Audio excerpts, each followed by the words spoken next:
Hey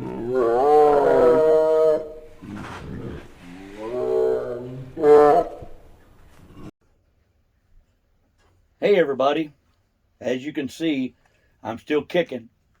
I hope everybody enjoyed the bullshit Tiger King 2 that came out. And yes, it does kind of try to portray me in a bad light to a certain degree, but I'm perfectly fine with every bit of it. I just want to take an opportunity to explain a few things that everybody heard in the things. So it's not that I'm trying to make excuses or any of that kind of shit. I take 100% full responsibility for anything that I've done or that's happened. In the Tiger King 2, one of the main things that come up is the trailer full of animals that died on my way to transport them to Oklahoma. Now, the first thing I want to make sure everybody understands, I grew up in southern Indiana. That's where I'm from. I established a well profitable, I was making, a business. I was successful. USDA and PETA teamed up together to target me, and I'm going to prove every bit of that. So when they did that, they destroyed my life. PETA got injunctions in 2018 to stop me from doing our Tiger Baby Playtimes, which was the majority of our revenue. That's how we got our money to fund all of our stuff. And when they started doing that, I felt pressured. They had struck me down. They tore me down. They ruined my fucking business. So I was more or less running out of desperation. My marriage was kind of falling apart, had all kinds of different shit going on. But I was mainly being led out of desperation, sort of like what Joe was when you're just trying to find some help. As you've seen, it even said it on Tiger King 2, that I went out there because I knew Jeff Lowe was a sneaky, conniving little bastard. I wanted him on my team to help me beat PETA and USDA. But then it come down to where I hauled some animals out there. So I'm just going to explain to everybody. Number one, those animals would have never left southern Indiana. Never. Had PETA not pushed their agenda to force me into doing the stuff. So if there's anybody that is at fault, again, PETA kills animals.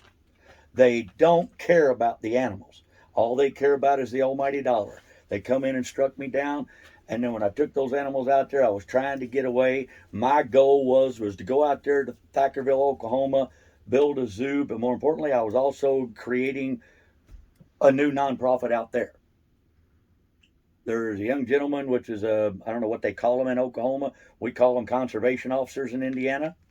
But there's a young conservation officer out in Oklahoma by the name of Casey Young that I was in contact when I was out there. Told him who I was, what I did, all the different licenses that I had, the rehab license, the federal rehab license, all that kind of stuff. So I was planning on moving Wildlife in Need from Indiana out to Thackerville, Oklahoma. I was taking the nonprofit, everything out there, not just the animals.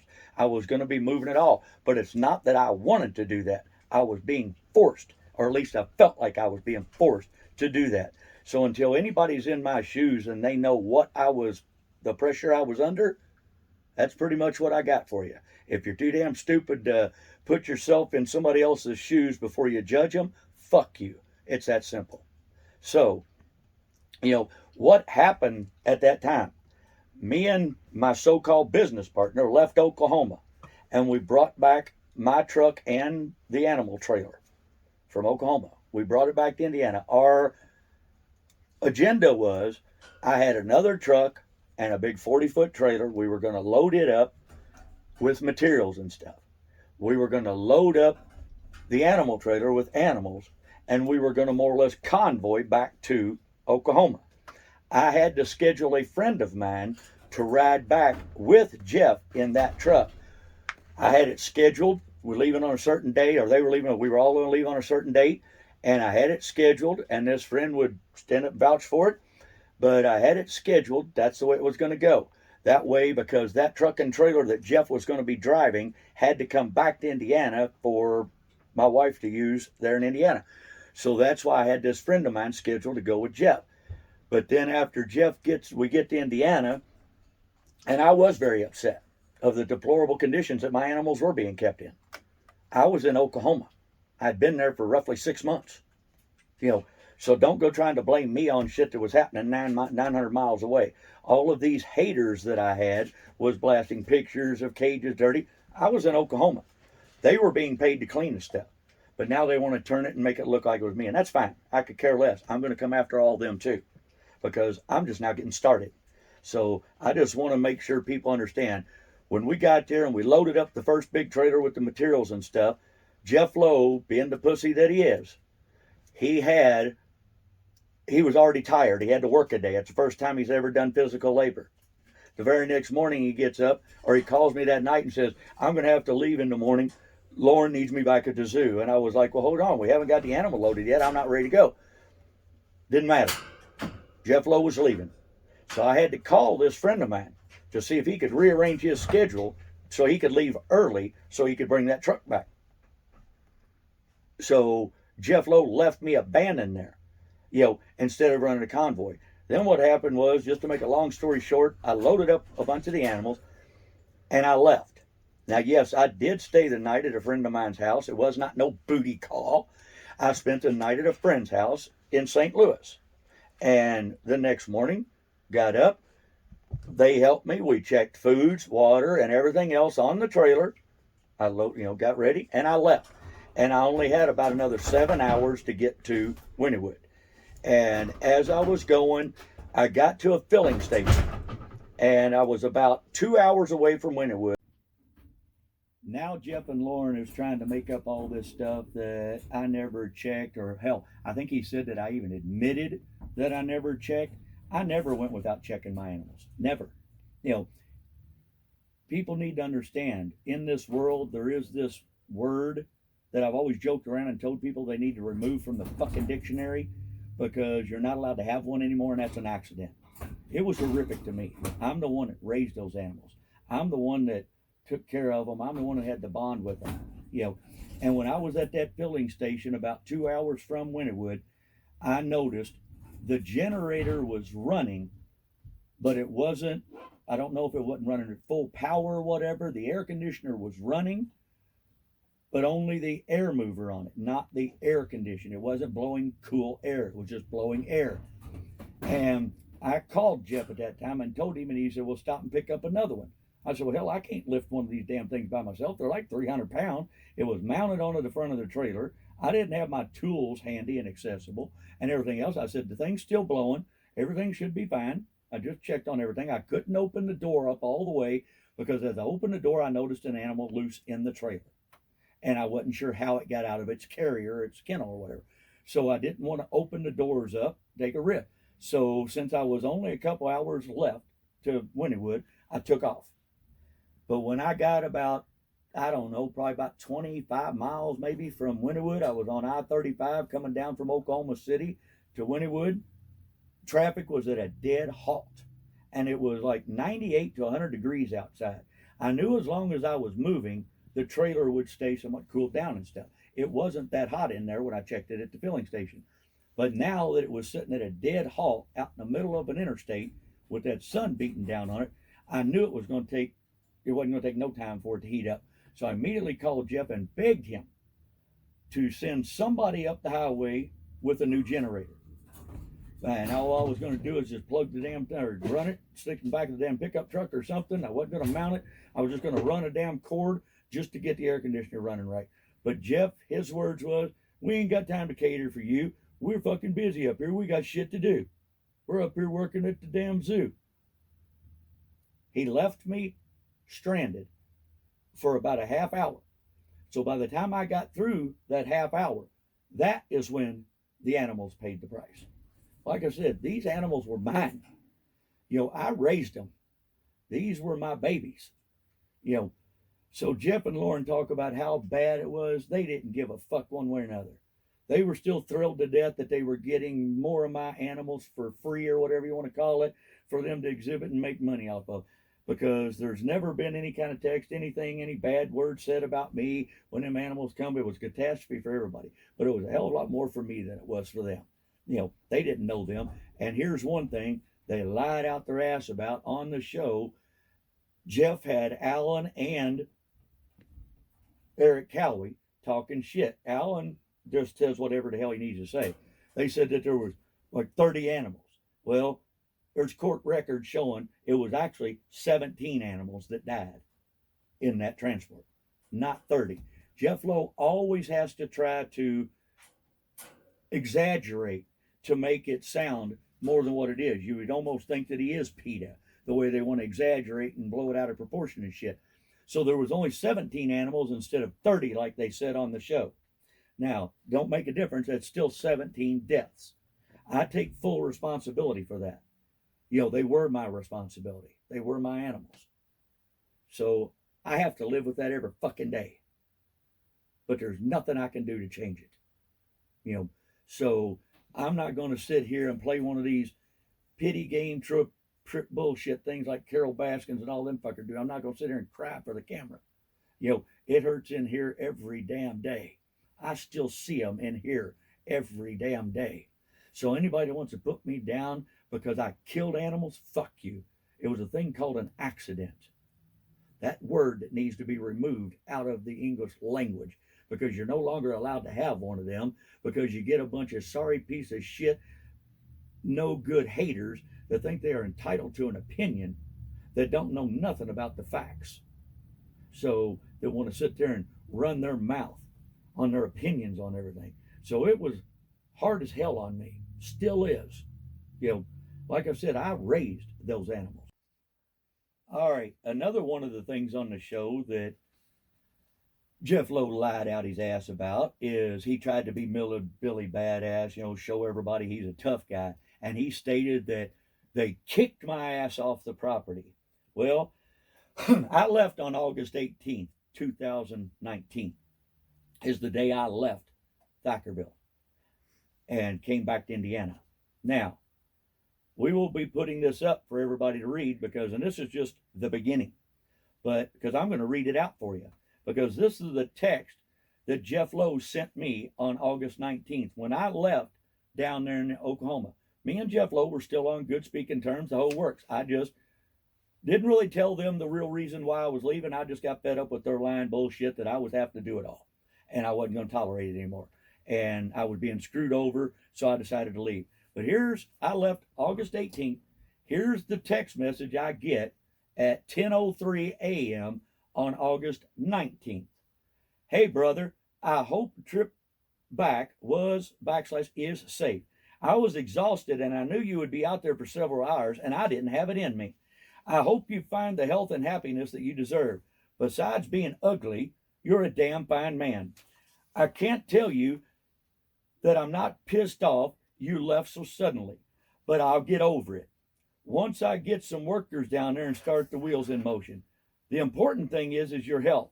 You know your animals will be taken care of till you send someone to get them.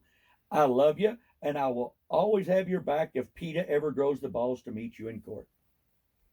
So does that sound like they kicked my ass off the property? Don't sound like it at all, does it? And I've got shitloads more text. I will be putting all this stuff. I'm going to expose every bit of this shit. So, hey, Jeff, if you're out there, if you're tall enough to reach up on the counter and get your phone, you might want to get it because you might want to throw some damn text message back. You might have some that you want to counteract with. I'm perfectly fine with that. Bring it on, brother. Let's see it. Like I said, I've got it all. So, I'm not going to play no games. And then after all this was done and over with, after that was August 19th,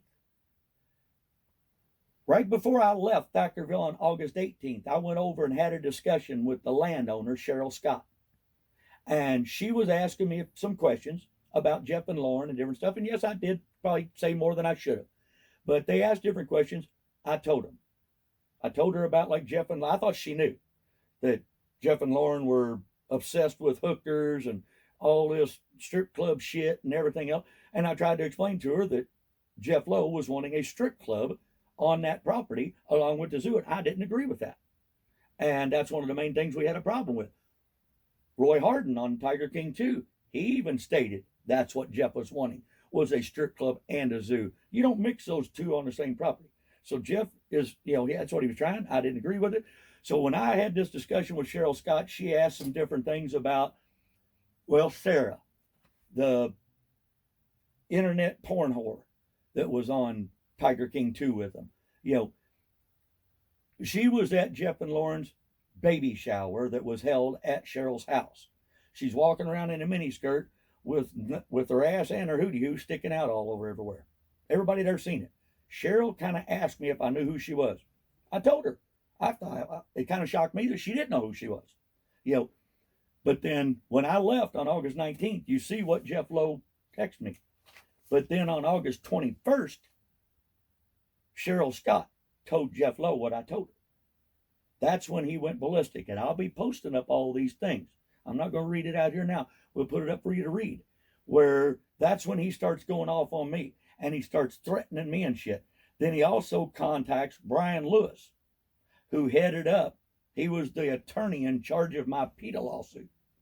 And told him all kinds of shit. That's also when he contacted Phil Rizzo with the Indiana Attorney General's office, along with some of my former employees / volunteers or whatever, and he more or less conned them into coming on, just like fat ass Amy or whatever on the Tiger King 2. You know, I'll be showing her shit too, but you know, I'm going to be showing where Jeff Lowe contacted him. He contacted him as early as the first part of late part of August, early September.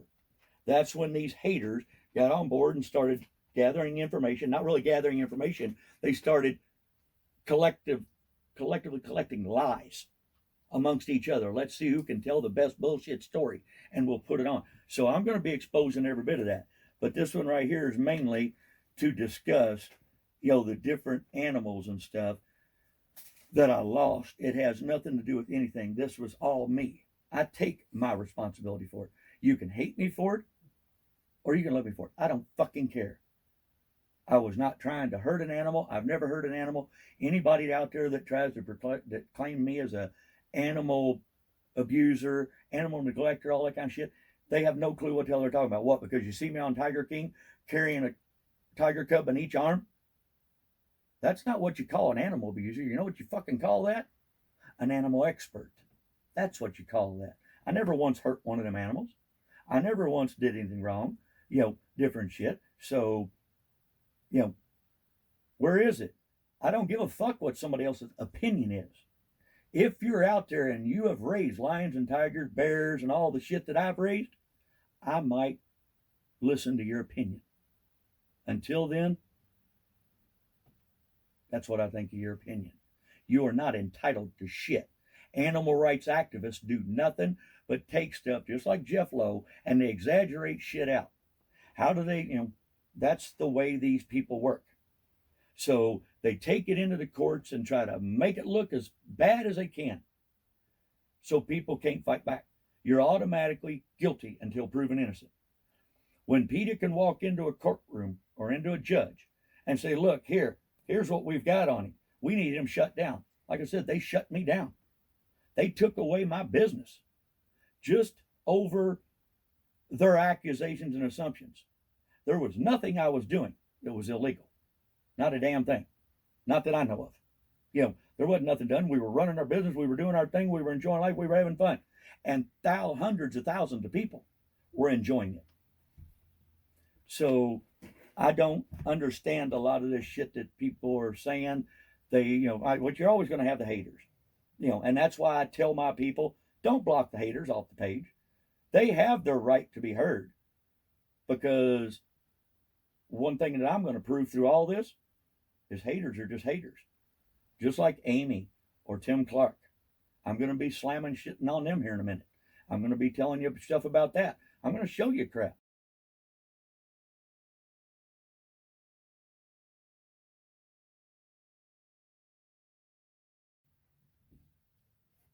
Okay, there's one more thing that I forgot about on the show that was a very bad sight for me.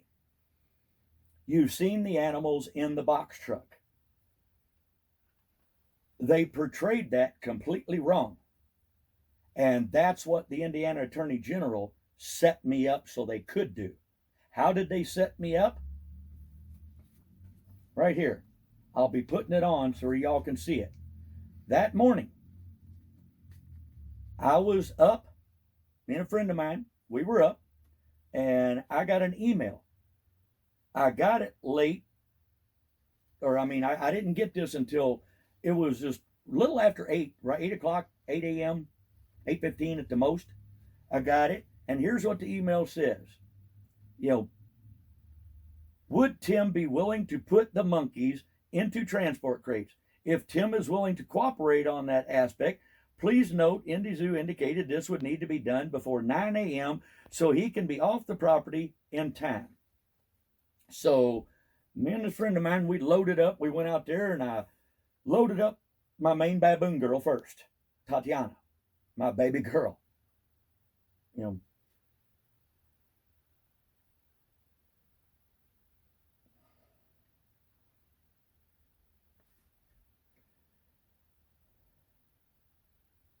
That was the last time I seen her. And I put her in a carrier so she wouldn't have to be stressed out or darted down. And I left her in the building where she was at. Then we went to find more carriers and I grabbed the box truck in order to do that. My truck was down. So I grabbed the box truck and we rode around and grabbed some carriers real quick. And then we went around and I had to be off the property by 9 a.m. So I was trying to shit and get, trying to load them up. Now, this friend of mine was supposed to be staying there on the property during the confiscation that day. As soon as the state arrived, they ran him off the property. They would not let him. They didn't want to hear nothing he had to say. Didn't matter. And I had no way of contacting anybody back on my property. Court order, any and all of my people were not allowed to have their phones, cameras, or anything else while they were there. So I could not call them and tell them, hey, they're on the box truck. I parked the box truck 50 yards off my damn property in a shaded, flat area to keep them cool. They had water bottles. They had them in there. But no, when you see it on the thing, they say there was no food or water. They didn't have food. They didn't need food. I thought they were only going to be on there for an hour at the most. Because I thought as soon as they got there, had the Indianapolis Zoo, that piece of shit Dr. Shoemaker, had he done his job correctly, when he first got there that morning, he should have walked through and done an inventory to see, make sure everything was there. Because they were accusing me of removing animals. So he should have went and did an inventory. And at that point, by 9:30 at the latest, he should have been able to say, hey, where's this, and this? And then they could have, I guess, called me. But nobody called me all day. And I was supposed to be off the property from 9 a.m. to 6 p.m. And actually at 6 p.m., when I was coming back to my property, I called a friend of mine and told him, I said, well, I guess go on back over and get the box truck so we can load the animals back in their cages. He calls me back 15, 20 minutes later and tells me, hey, box truck's here, but the animals are fucking gone. I had no clue that they found the box truck. I didn't care. They were there. They were in a cool area. 80 degrees in shade is not bad. Ventilation, you don't need ventilation as far as full-blown inhalation or ventilation. You don't need it.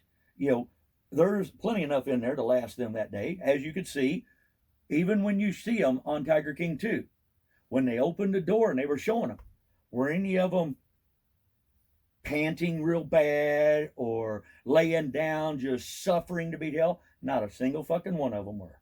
My animals were taken care of. But I wanted to let people know why that box truck was there with those animals in it. It was not me trying to load them up and steal them.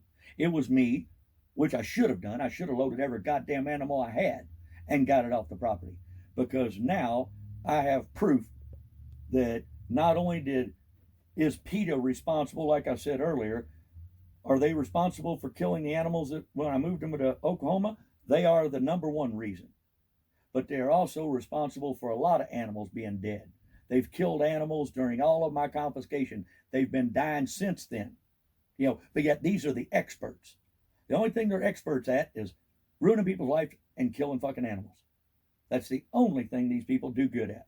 So right here, like I said, there's an email, and that's coming from Phil Rizzo, the little piece of shit deputy attorney general that was in charge of the case. that sent me that email asking me to crate those animals up. Now, yes, he sent that email to our attorney the day before, but it was a Saturday. So my attorney, I guess, didn't see it or whatever. He forwarded it to me as soon as he seen it, which was first thing Sunday morning, or that morning, Sunday morning. So I crated the animals up. I tried to crate as many of them as I could. I had to be off damn property by 9 a.m. or they were going to throw contempt of court charges at me. So they bully the hell out of you.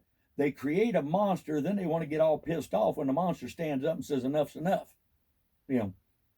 So I don't want to make excuses for any of my actions. I ain't gonna make excuses. I'm here to accept 110% full responsibility for my shit. Those were my animals. I feel worse than anybody. I'm not going to sit here and cry like a big goddamn baby to get people to pity me or sympathize with me or whatever. Those days are done. Now I'm on target. Now I'm going to go and destroy each and every one of these motherfuckers.